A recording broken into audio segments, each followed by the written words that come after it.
안녕하세요. 이번 영상에서 제가 설명할 내용은 EPS에 대한 내용입니다. 자동 출력 리습 요거 설명하는 영상에 어떤 분이 댓글을 달아주셨는데 EPS로 출력되는 것도 있으면 좋겠어요 라고 하셨어요. 그리고 요거 댓글을 보고 생각을 해보니까 제가 EPS에 대해서 설명을 한 적이 없는 것 같더라고요. 그래서 요번 기회에 설명을 한번 해볼까 합니다. 일단은 EPS로 할 때 플로터를 만드는 방법과 익스포트라는 걸 사용을 하는 방법이 있는데 플로터를 만드는 게 더 좋아요. 그리고 플로터를 만들면 요 리습에서도 커맨드 문 부분만 EPS로 출력하는 플로터로 고치면 되고요. 아마 이거를 할 때 직접 빼기 플롯 뭐 이런 걸 절차들을 한 번씩 다 해보면서 맞춰 보셔야 될 텐데 아마 파일로 플롯 하겠냐고 물어보는 과정이 한 개가 더 있을 거예요. 그러니까 그 부분만 조금 추가를 하시면 됩니다. 커맨드 문 안에서는 쌍따옴표 쪽만 추가하고 수정하고 하면 되니까 그렇게 어렵진 않을 거예요. 몇 번 해보면 금방 만들 수 있을 겁니다. 자, EPS에 대해서 설명을 할까 하는데 일단 EPS가 뭔지 잠깐 짚고 넘어가자면 EPS라는 건 어도비에서 만든 파일 확장자예요. 뭐 딴 건 몰라도 되고 뭐 Encapsulated PostScript의 약자 뭐 이런 거 몰라도 되고요.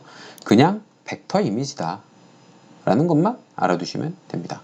즉 확대해도 깨지지 않는다는 거죠. 확대해도 깨지지 않는 이미지라서 일러스트레이터 같은 데서 불러와서 선두께 조절하고 뭐 이것저것 건드리기에 참 좋은 거죠. 이 비슷한 걸 제가 한번 다룬 적이 있었는데 바로 메타 파일 WMF에 대해서 한번 다뤘었죠. 그거랑 비슷하다고 보시면 되는데 호환되는 게 조금 다릅니다. WMF 같은 경우에는 이제 MS에서 만든 걸로 기억을 하는데 그래서 파워포인트나 엑셀이나 그런 데 그냥 드래그 앤 드랍으로 집어 넣어서 쓰면 돼요. 근데 EPS 같은 경우에는 어도비에서 만든 거니까 WMF는 포토샵에서 못 여는 포토샵이나 일러에서 못 열었었을 텐데 EPS 같은 경우에 포토샵이나 일러에서 작업하기가 굉장히 용이합니다. 자, 어쨌든 뭐 그렇게 알아두실 필요는 없고요. 저 같은 경우에 EPS를 거의 안 써요. 왜냐하면 PDF가 훨씬 더 편하기 때문인데 PDF에는 기본적으로 선형 객체들 이런 객체들은 다 벡터로 PDF에 나가게 되고 때문에 확대해도 깨지지가 않죠. 그리고 글꼴 그러니까 문자가 있고 만약에 트루타입 폰트를 사용을 했다 그러면 그 문자에 어떤 폰트를 썼는지 그런 것도 다 정보가 나가서 수정하기 굉장히 편하거든요. 게다가 도면층까지 PDF에 들어가니까 훨씬 더 저는 PDF를 훨씬 더 선호해요. 근데 EPS가 편하신 분들도 있을 테니까 자, 계속 설명을 해보자면 앞에서 제가 익스포트를 쓰는 방법 그 다음에 플로터를 추가하는 방법 이렇게 두 가지가 있다고 설명을 했죠. 그 두 가지 중에 이제 찾아보고 검색을 해보면 플로터에 대한 내용은 많이 나오는데 익스포트에 대한 내용은 못 들어보신 분들도 많을 거예요. 자, 그걸 먼저 써보자면 익스포트, 내보내기 기능을 사용을 하면 파일 확장자를 정할 수 있습니다. 그 중에 캡슐화된 PS, EPS라는 친구가 있어요. 물론 메타 파일도 여기 있죠. WMF 설명할 때 썼었던 요 확장자를 선택을 해주고 파일 이름만 선택하고 저장 버튼을 누르면 지금 보고 있는 요 작업 공간의 뷰포트가 통째로 내보내게 됩니다. WMF랑 마찬가지예요. 화면에 보이는 만큼 화면에 보이는 그대로 추출됩니다. 자, 요렇게 14메가 조금 넘게 이렇게 추출이 된 걸 확인을 하실 수 있고요. 그 다음에 요거를 포토샵에서 열어보면 포토샵에서 열어보자면 이런 식으로 작업 공간에 보이는 만큼만 보이는 그대로 출력되게 됩니다. 그러니까 원하는 부분을 출력하고 싶다 그러면 그 부분만 확대해야죠. 줌에서 직접 클릭해서 줌을 해도 되고, 요 도각이 꽉 차게 하고 싶다 그러면 객체 옵션 사용을 해서 도각 선택을 하고 엔터를 누르면 선택한 것만 꽉 차게 보이니까 이 상태에서 익스포트를 바로 해주시면 됩니다. 그러면 당연히 객체 수가 더 적으니까 용량도 훨씬 적겠죠. 요거를 열어보면 왜 이것보다 플로터를 사용하는 게 좋은지 확연히 알 수가 있어요. 요 부분 때문이죠. 메인은. 저는 요 부분만 사용을 하고 싶은데 옆에 있는 도면도 같이 걸려서 추출할 때 나와버렸잖아요. 그래서 출력할 플로터를 직접 설치해서 영역을 지정을 해주는 게 더 좋아요. 요 부분 잘라내는 작업을 별도로 하지 않아도 되니까요.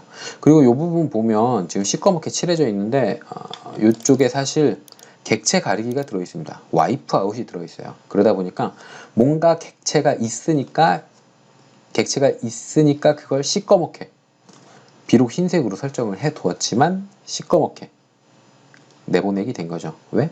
객체가 있으니까. 그래서 별도의 편집극이 없으면 사용을 하기가 조금 어려워지는 이런 단점도 있기는 합니다. 자, 그래서 익스포트를 사용을 하는 것보다 플로터를 직접 설치해서 사용을 하는 게 좋은데, 이 플로터 설치하는 거는 제 블로그에 이미지로 짝짝짝 따놓은 것도 있고, 그리고 검색해보면 여러 군데에서 금방 찾으실 수가 있어요.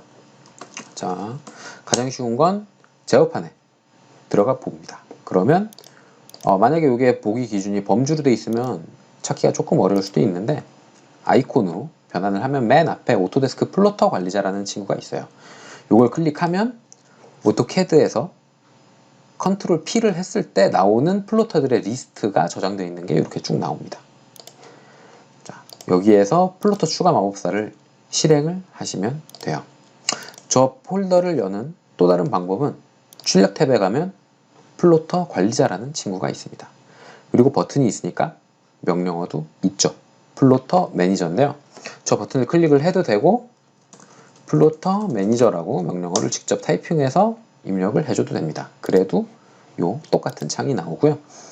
요 파일 경로까지는 알아두실 필요는 없는데 사용자 폴더 안에 윈도우 계정 아래에 앱 데이터, 로밍, 오토데스크, 오토캐드 버전, 릴리즈 넘버, 사용하는 언어 아래에 플로터스라는 폴더, 굉장히 복잡하죠.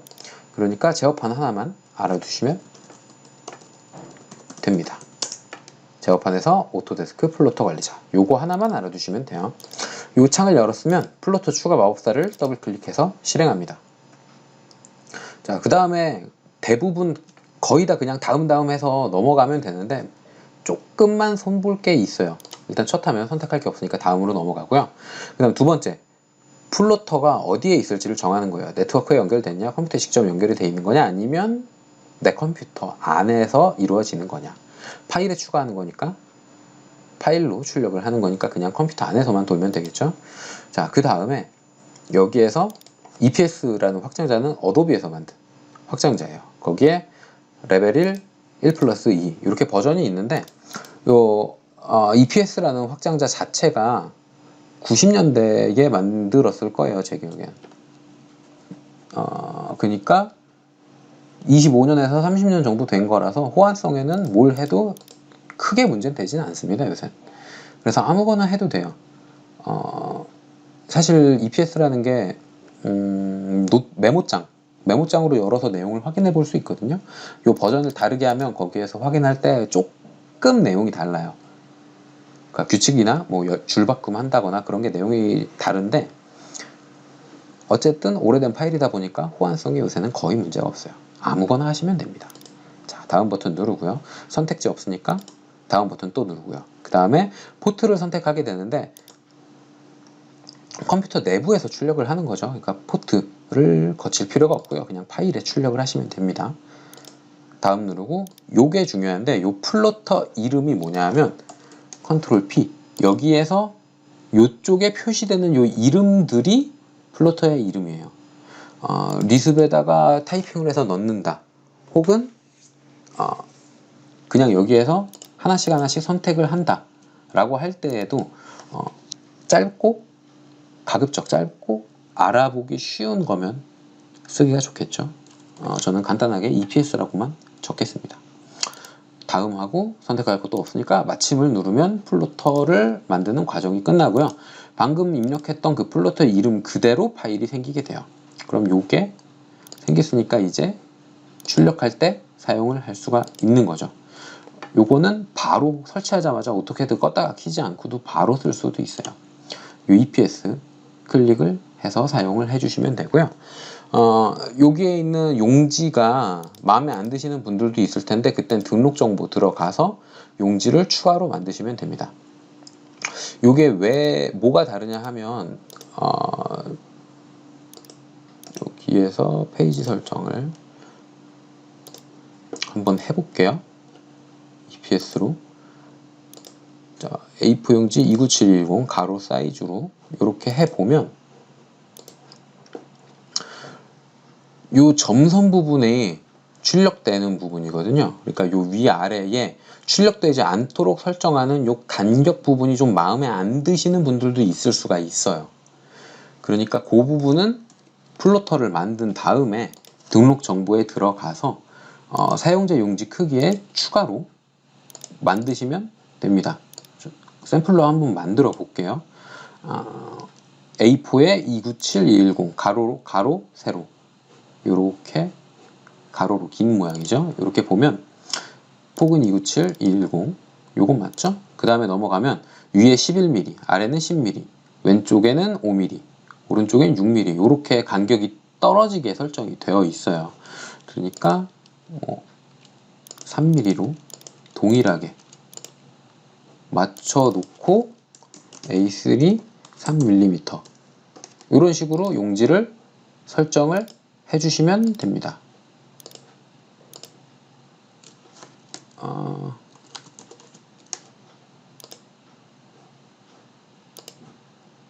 자, 그럼 용지가 설정이 됐죠? 변경사항 당연히 저장을 해주셔야 되고요.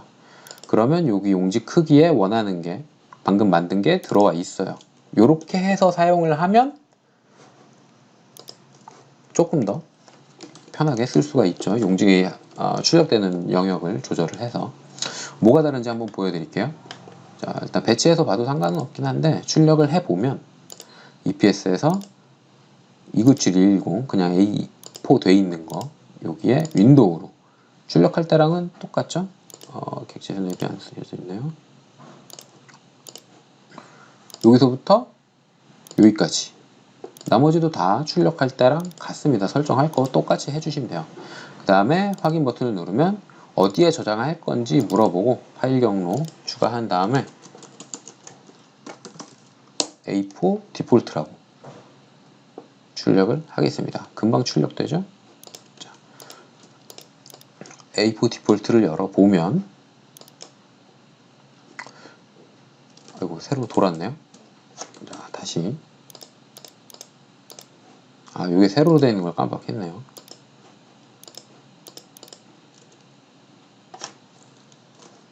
포토샵에서 닫아주고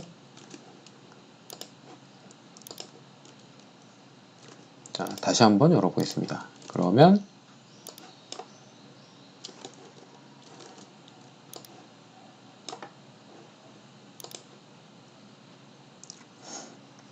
요렇게 열리게 되겠죠. 자, 그 다음에 용지를 제가 새로 만든 걸로 다시 해볼게요. 똑같은 설정이죠. 윈도우 그대로 있고 가로로 되어 있고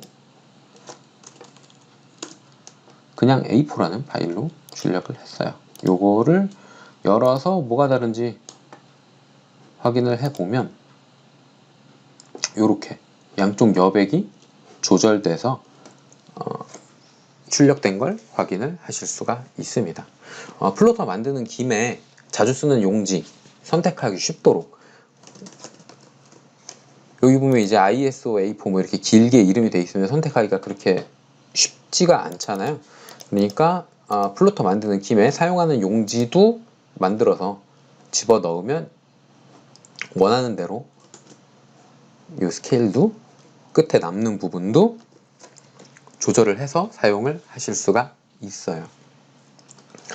자, EPS에 대한 내용은 여기까지 다루도록 하겠고요. 제가 다룬 내용은 익스포트로 추출하는 방법, 그리고 그것보단 더 좋은 플로터를 직접 만들어서 사용하는 방법, 여기까지 진행을 했고요.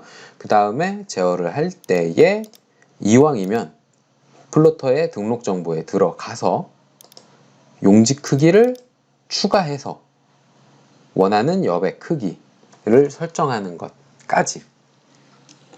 이게 A4인데 이름을 A3로 했네요. A4였죠? A4였죠. 네. 요렇게까지 진행을 해서 설명을 해봤고요. 혹시라도 이해가 안 된다, 아니면 추가로 뭔가 궁금하다 하시는 분들은 늘 그렇듯이 댓글이나 이메일이나 아니면 제 블로그의 안부 게시판 쪽에 남겨주시면 제가 확인을 하고 최대한 빨리 답을 달아드리도록 하겠습니다.